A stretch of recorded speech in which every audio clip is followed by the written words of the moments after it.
হদিশ মিলল আহমেদাবাদে দুর্ঘটনার কবলে পড়া এয়ার ইন্ডিয়ার AI-171 এর একটি ব্ল্যাক বক্সের। বিমানে সচরাচর দুটি করে ব্ল্যাক বক্স থাকে, একটি সামনের দিকে, একটি পিছনের দিকে। দুটির মধ্যে একটি ব্ল্যাক বক্সের হদিশ পাওয়া গিয়েছে, সেটি অক্ষতই রয়েছে। দ্বিতীয় ব্ল্যাক বক্সটির হদিশ এখনও পাওয়া যায়নি। জানা গিয়েছে বিমানের পিছন দিকের ব্ল্যাক বক্সটির হদিশই মিলেছে, সেটি খতিয়ে দেখা হচ্ছে।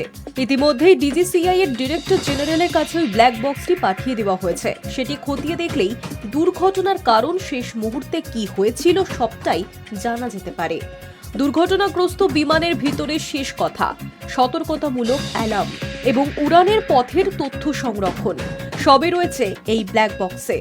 সামনের দিকে ব্ল্যাক বক্সের হদিশ এখনো পাওয়া যায়নি। কিভাবে ঘটল দুর্ঘটনা তা জানতে এখন নজর কমলা রঙের ওই মেটালিক বক্সের দিকেই, যা আসলে ব্ল্যাক বক্স নামেই পরিচিত। বিমান দুর্ঘটনা তদন্তে কেন এত গুরুত্বপূর্ণ হয় এই ব্ল্যাক বক্স?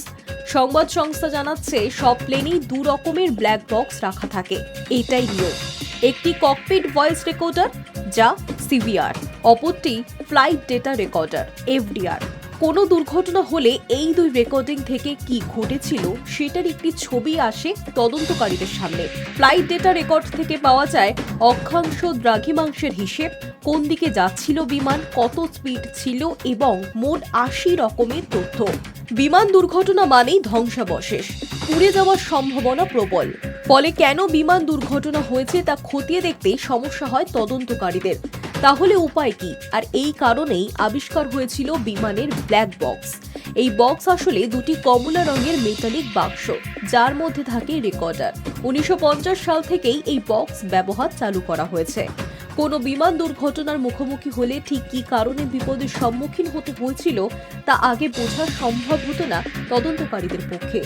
দুর্ঘটনার আগের মুহূর্তে বিমানে কি হয়েছিল তাও জানা সম্ভব ছিল না, তাই এই ব্ল্যাক বক্স ব্যবস্থা রাখা হয় বিমানে। প্রথমে মেটালিক স্ট্রিপে রেকর্ড হতো বিমানের ভিতরে সমস্ত ঘটনা, যাতে জলে কিংবা আগুনের গ্রাসে পড়লেও নষ্ট না হয় তথ্য। পরবর্তীতে উন্নত প্রযুক্তির সঙ্গে সঙ্গে ম্যাগনেটিক ড্রাইভ এবং মেমোরি চিপ রাখা হয় ব্ল্যাক বক্সে। Hi news network.